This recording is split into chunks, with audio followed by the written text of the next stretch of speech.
al jubilado para que no siga perdiendo el poder de compra. Ya estamos en comunicación con Eugenio Marí, economista, jefe de la Fundación Libertad y Progreso, para seguir hablando de este tema. Eugenio, buenas tardes. Belén Martínez es mi nombre. Gracias por estar con nosotros en La Voz de la Ciudad.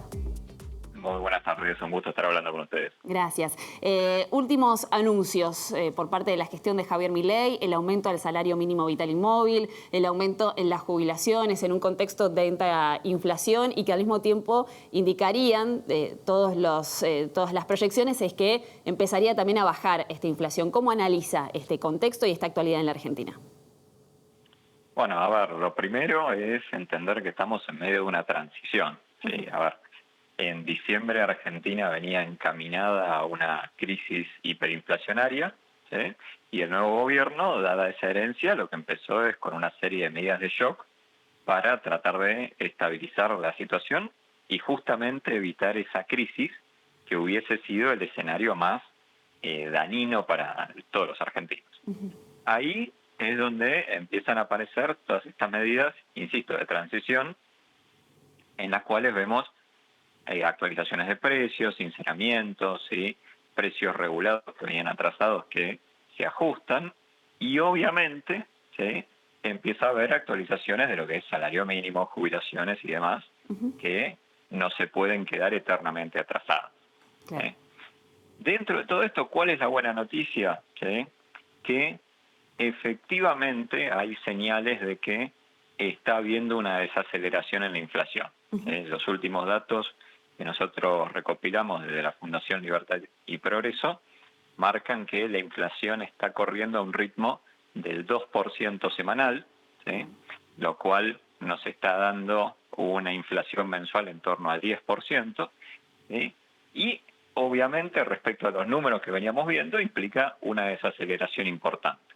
¿Sí? Entonces, insisto, seguimos en un marco de transición, pero con una sensación de que estamos evitando y estamos alejándonos cada vez más de ese escenario de crisis hiperinflacionaria. Claro, un escenario que se escuchaba realmente muy catastrófico, ¿no?, cuando Javier Milei lo había anunciado apenas había asumido, y que preocupaba. Por eso también hasta se celebraba ese 25,5% de inflación en el mes de diciembre, que había hasta superado las expectativas con las primeras medidas económicas. Eugenio, y hace unos días nada más se estaba celebrando todo lo que tiene que ver con el índice del superávit financiero. ¿Qué significa eso? Yo recién traté de explicarlo, pero vos seguramente lo vas a estar explicando mucho mejor para entenderlo y para comprender justamente lo importante que se dé ese número. Bueno, a ver, como cualquier familia, cualquier empresa, el Estado argentino tiene ingresos y gastos. ¿Qué significa tener superávit? Que tenés más ingresos que gastos, ¿sí? Eso es positivo porque te permite empezar a pagar algunas deudas, te permite dejar de depender de la maquinita de imprimir billetes, ¿sí? Y si esto se sostiene hacia adelante, incluso nos habilitaría a empezar a bajar y eliminar algunos impuestos que están vigentes en Argentina y que en ninguna economía razonable existen, ¿no? Ahora, dicho eso, el superávit fiscal de enero tiene dos componentes, ¿sí? Las cosas que los economistas llamamos ajustes estructurales, ¿sí?, que cuando hablamos de estructural significa que baja el gasto hoy, pero también baja el gasto futuro. Entonces ahí entran, por ejemplo, la reducción de la plantilla de empleados públicos, ahí entra, por ejemplo, lo que se hizo con los programas sociales, la auditoría, que se dieron de baja programas sociales que no correspondía darlos. ¿Sí? Esas cosas te bajan los gastos hoy, pero también te bajan el gasto mañana, pasado y compañía, porque dejan de existir. Ahora, también hay otros ajustes que son transitorios, ¿sí? Y ahí entra, por ejemplo, las jubilaciones, los salarios públicos, que lo que les pasó es que durante el mes de enero no se actualizaron al mismo ritmo que la inflación, ¿sí? Entonces, en el mes de enero cayeron en términos reales, o sea, ajustados por inflación, pero en el futuro lo esperable es que se recuperen, ¿no? Con lo cual, hacia adelante, lo que uno esperaría es que el gobierno siga haciendo ajustes estructurales de los gastos para dejar de depender de esta, licuación transitoria de los gastos que hubo en enero. Claro, y que después también depende y mucho, Eugenio, más allá de este salario mínimo vital y móvil que se anunció con este aumento y las jubilaciones que van también de la mano, lo que puede llegar a pasar con otros rubros, ¿no? Y esas paritarias, porque también en este contexto de tanta inflación y demás, y tal vez de cierta crisis transitoria, bueno, hasta hay algunos rubros que dicen, bueno, no podemos aumentar tanto como nos piden. Por ejemplo, hasta la CGT, que recién y hace unos días pedía más de un 80% de incremento. Bueno, se aumenta un 30%, pero con esa promesa, ¿no? Que tal vez más adelante, cuando termine esta crisis transitoria que nos estás haciendo referencia, se puedan equiparar un poco más los salarios al aumento de la inflación.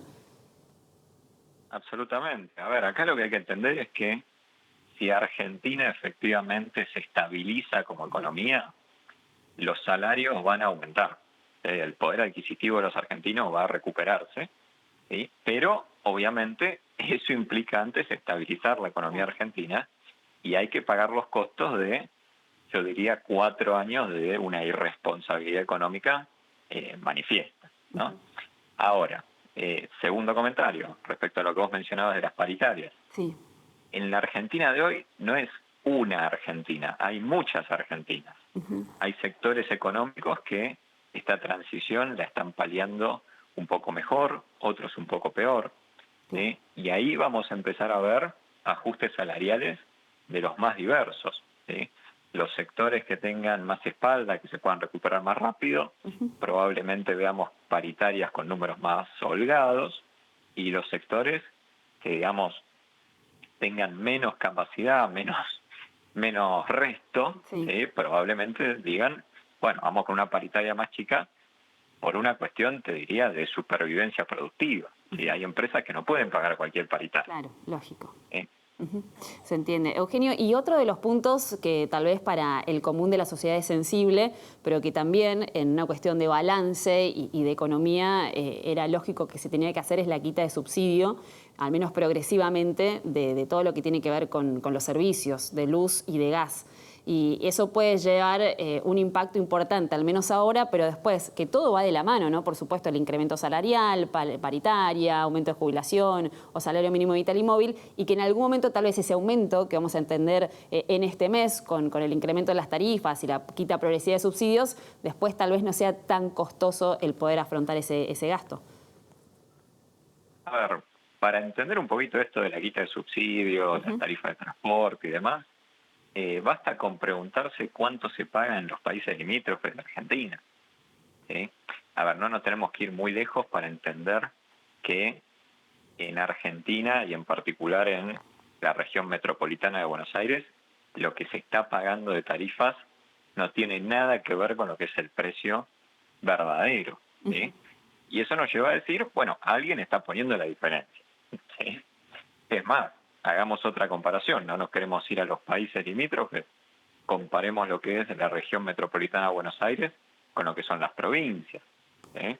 En Buenos Aires estamos pagando muchísima diferencia. A ver, en Buenos Aires estamos pagando el colectivo 270 pesos y en la provincia es donde ya superó los 1.000 pesos. Bueno, esa disparidad alguien la está poniendo, ¿sí?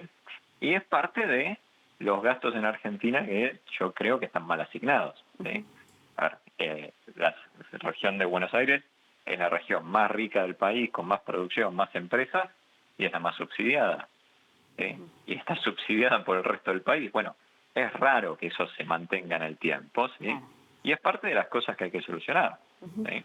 Insisto, somos un país con 50% de pobreza prácticamente, con recursos muy escasos, un Estado con serios problemas financieros.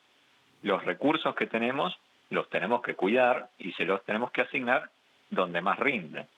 Y en el caso de la asistencia social, tiene que ir hacia las personas que más lo necesitan. Entonces, Eugenio, ese debe ser el rumbo. Y paralelamente también Argentina tiene que cumplir obligaciones, por ejemplo, con el Fondo Monetario Internacional. Las reservas del Banco Central empezaron a aumentar, está comprando mucho más el Banco Central, y por el otro lado se espera que este año 2024, bueno, el campo y su situación, que el año pasado fue realmente compleja con la sequía, empiece a mejorar también esos números. Por ese lado iría también bastante correcto el camino. Se empiezan a abultar las reservas, no habría ningún inconveniente para cumplir con el Fondo Monetario.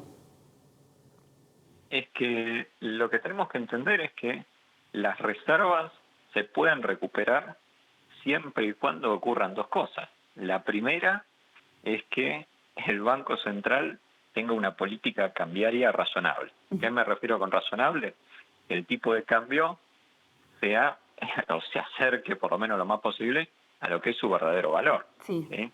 El Banco Central durante la administración anterior era imposible que acumulara reservas porque decía que el tipo de cambio era 350, cuando todos los argentinos sabíamos que estaba más de 1000. Claro. Entonces, con esos precios era imposible que el Banco Central comprara dólares. Y lo segundo importante es que es imposible acumular reservas cuando tenés un gobierno que tiene permanentemente déficit fiscal. ¿Sí? Porque cuando vos tenés déficit fiscal, una de las cosas que usás para financiarlo son tus ahorros. ¿Sí? Y en el caso del gobierno, los ahorros los llamamos reservas del Banco Central. Claro. Entonces, ¿qué pasaba con la administración anterior, que había déficit? Bueno, el Tesoro permanentemente le iba absorbiendo las reservas al central. Ahora estamos en una situación en la cual el Banco Central dice el tipo de cambio lo sinceramos y el Tesoro dice yo ya no necesito que el Banco Central me dé plata, sino que yo tengo superávit. Bajo estas dos condiciones sí puede haber acumulación de reservas, aunque insisto, estamos en una transición, ¿sí? Y hay todavía trabajo por hacer. No nos olvidemos, los argentinos todavía estamos en una situación de cepo cambiario, hay más de un tipo de cambio, y todo eso se tiene que solucionar si queremos efectivamente ir de la transición a la estabilización y después al crecimiento. Bien, muy claro, Eugenio, con los conceptos. Le agradecemos su tiempo. Gracias por su análisis.